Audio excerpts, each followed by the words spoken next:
ဒီတစ်ခါမှာတော့အချစ်တော်ကရုံးကစပင်တူးတက်ကလမ်းသစ်ဆန်ဆန်မြင့်တခွဲခန်းတစ်ခုကိုဝင်ရောက်လာပါတယ်။ထိတ်ကလူတယောက်ကတော့ဇီးဖြော်ရည်တွေကိုပိတ်ဆက်ပြင်းစစ်ကပလင်းတွေကိုထည့်နေပါတယ်။ဖြော်ရည်တွေတော့ပါလာတဲ့ကောင်လေးကတောက်ဖို့ပြင်နေတော့မှာပဲဖေးဖြစ်သူကမောင်းထုတ်လိုက်ပါတယ်။ဟဲကောင်သွားမင်းနဲ့မဆိုင်ဘူး။ကွန်မြူနတီတွေစစ်ဆေးပြီးတော့ဖုံးဆက်ကကရုံးကရွာဒီမှာဖျက်မဲ့အကြောင်းကိုဘိုးတော်ကိုပြောပြလိုက်ပါတယ်။တားဖြစ်သူကတော့သဘောမတူပဲရန်ကုန်ကိုသာပို့မဲ့အကြောင်းကိုဝင်ပြောပါတယ်။ဒါပေမဲ့ဘိုးတော်ကကရုံးရဲ့အကြံကိုသာလက်ခံလိုက်ပါတော့တယ်။ဒီချိန်မှာပဲရဲတွေရောက်လာကအဆောင်တက်ကိုတက်ခဲ့ပြီးတဲ့နောက်မီးတွေပိတ်ချလိုက်ပါတယ်။အဲ့ဒီနောက်ရဲတွေဝင်လာကြပါတယ်။ရဲတွေဝင်လာတော့နှစ်ဖက်ဖွဲ့စည်းကတနက်ပြင်းနဲ့စော့ကြပါတယ်ဘလို့ဒီပြစ်ချက်မှန်တော့မသိဘူးမီးတွေပြက်နေတော့ကျွန်တော်လည်းမမြင်ရဘူးကရုံးကသူ့ဖွဲ့ကလူတယောက်ကိုပြစ်လိုက်တော့ဘိုးတော်ကမြင်တွေ့သွားပြီးရဲဘက်ကမှန်သိလိုက်ရတော့ဆက်ဆိုပြီးတော့ထွက်ပြေးသွားပါတယ်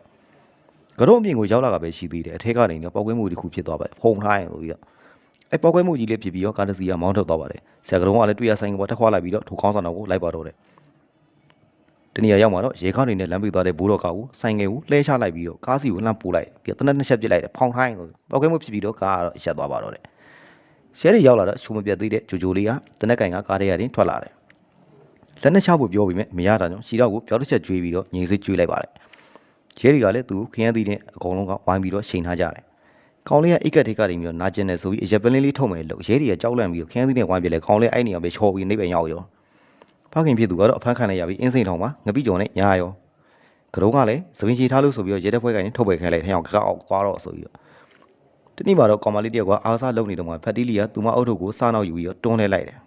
။ကောင်မလေးကအသာတကြီးပြန်တောင်းတယ်။တောင်းမိမယ်မရတာကြောင့်ဘိုက်ကိုတစ်ချက်နှားနုတစ်ချက်တီးထည့်လိုက်အောင်ကလေးကသွေးထွက်အောင်အဲ့လိုရန်ဖြစ်တယ်ဆိုပြီးတော့ဆီယာမတွေကမိဘခေါ်လိုက်ကြတယ်။ကြောက်ဝင်ရောက်တော့ခံလိုက်ရတဲ့ကျောင်းသားမိဘကရုံးကိုရန်ရှာတော့တယ်။သူမမနိုင်တော့ရဲမှုကိုကောက်တိုင်တယ်။ရဲမှုကလည်းသတိပေးမယ်ယောက်ျားဖြစ်သူကသူ့သားကိုတောင်းပန်ဖို့သွားပြောတယ်။ကရုံးကမတောင်းပန်တော့အနောက်ကနေပြီးတော့လှမ်းထိုးလိုက်တယ်အေးချင်အောင်ပြတဲ့ကရုံးကတော့အသာရလေးပဲသူကင်ပေါက်လိုက်ဖောင်းဟိုင်းလို့အဲ့ဒီဖြစ်တဲ့ကိုကျောင်းကဆရာသမားတွေမြင်တွေ့တော့မိမဖြစ်သူကအချက်ရပြီးတော့သူ့ကိုသွားတိုင်မှုဆုံးဖြတ်လိုက်တယ်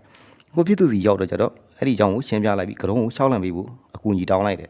ကရုံးကတော့ဒုကိစ္စအတွက်သူထိုးချိတ်ခဲ့တဲ့အမျိုးသားစီသွားကတောင်းပန်ခဲ့ပြီးတော့သူတို့ကိုနောက်တဲ့နောက်ချက်ဖို့ဆိုပြီးတော့ပြောခဲ့တယ်တောင်းပန်ပြီးတဲ့နောက်စီဆိုင်တစ်ခုမှာကရုံးကစီထဲနေတော့ရှိသေး3ယောက်ရောက်လာပြီးတော့သူ့ကိုရန်ထချရောဘာလာကရုံးကတော့မာဘီယန်ခိုင်းတစ်ခုလုံးအောင်ရှင်းခဲ့တယ်ဒီ3ယောက်လောက်ကတော့အသာရပါပဲအေးစိနေခဲ့ပြီမဲ့မရတာကြောင့်ထိုလူမုန်းလေသူတစ်ချက်ကျွေးပြီးတိုင်နေကောင်းနဲ့ပြစ်တိုက်လိုက်တယ်ဖောင်းဟိုင်းဆိုပြီးတော့နောက်တော့ရောက်လာတဲ့နှစ်ကောင်ကိုလည်းနံပြားနှစ်ပွဲပလာတာတစ်ချက်ကျွေးထည့်လိုက်တယ်နှစ်ယောက်လုံးမှောက်ရေ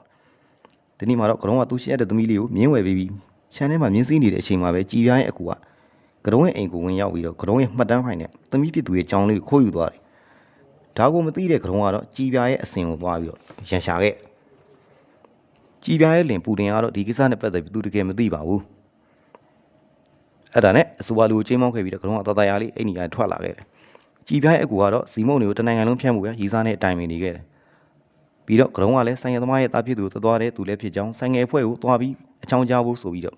သူ့ဆိုလွှတ်လိုက်တယ်။ကရုံးရဲ့နေရာကိုသိရှိသွားတဲ့ဆိုင်ငယ်ကိုင်းကောင်းဆောင်ကတော့သူ့အဖွဲ့ကိုကရုံးကိုရှင်းပြဖို့ဆိုပြီးတော့တပည့်ဖြစ်သူကိုထောင်ထဲရနေပြီးတော့အမိပေးပြီးတော့ခိုင်းလိုက်တယ်။တနေ့မှာတော့ကရုံးစီကိုအလုပ်လာလုပ်တဲ့မိတ်ဆွေကကရုံးတို့ရံဝဲကြောင်းပြောပြတော့ကရုံးကလည်းသူ့အိမ်ကကြောင်လေးလည်းအခုခံရတယ်ပြန်ပြောပြီးတော့ကြည်ပြားရဲ့လင်ပူတင်ဖြစ်နိုင်တယ်လို့ပြောလိုက်တော့ထိုဘိတ်ဆွေကြည်ပြားရဲ့လင်ကရိုးအေးစေးပါသူကတော့မဖြစ်နိုင်ဘူးကြည်ပြားမှာကိုတယောက်ရှိတယ်ဇီးမုံလည်းချက်တဲ့သူတယောက်ဖြစ်တယ်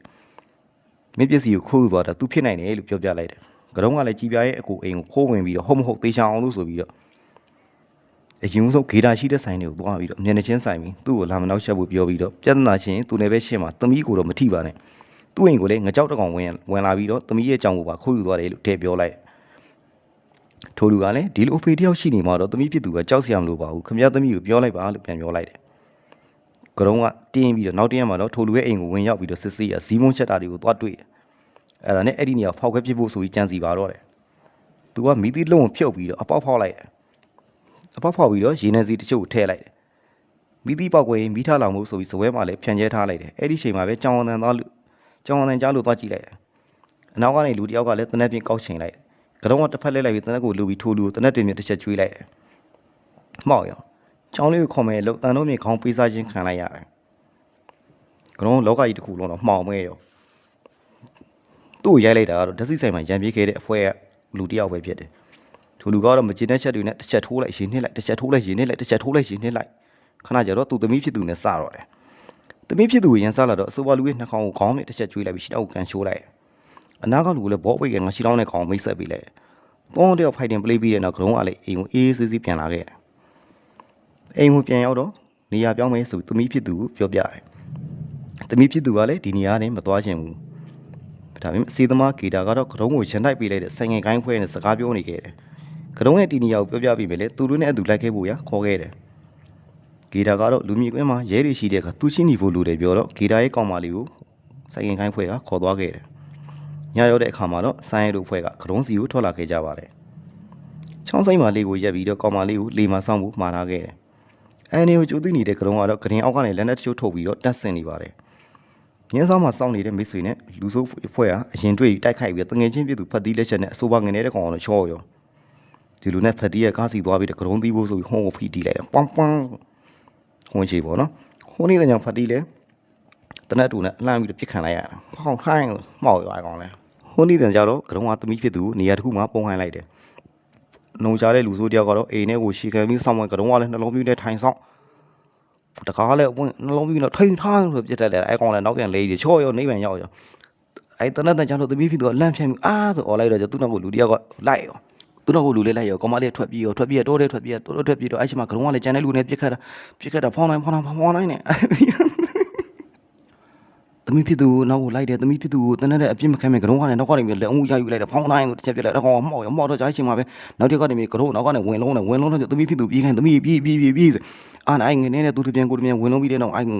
ငနေကိုနေပံကိုဓာတ်ထုနဲ့ပို့လိုက်ရောဖိကတ်တဲ့ကြောင့်ရဲတွေလည်းရောက်ချလာတယ်ရဲတွေလည်းရောက်လာရောသမီးဖြစ်သူကပြေးလွှိုင်းနေဂီတာရေးကောင်မလေးကဖမ်းပြီးတော့လှေနဲ့ခေါ်ကထွက်ပြေးသွားတယ်သမီးဖြစ်သူကလည်းရဲစခန်းကိုဖုံးဆက်မဲ့ဟာကိုမဆက်ဘဲနဲ့ခုမှလာဆက်တော့သမီးဖြစ်သူရဲ့ပြောချတော့ဂီတာရေးလို့ဖမ်းမှန်းပြီးကရုံးကလည်းရောက်လာတဲ့ရဲကောက်ကိုခဏပြေးအောင်ဆိုပြီးသမီးဖြစ်သူစီကိုပြေးထွက်လာရောဂီတာတော့သူ့ကောင်မလေးကိုကရုံးသမီးခေါ်လာလို့ဆိုစိတ်တွေတော့စကားများနေနေဘာလို့ခေါ်လာလဲဒီကောင်ဘာကောင်ညာကောင်ပေါ့နော်အဲခဏကျတော့ဂီတာညီမဖြစ်သူရောက်လာကရုံးရဲ့ပြစ်ခတ်မှုကြောင့်ပြောပြတော့ကျတော့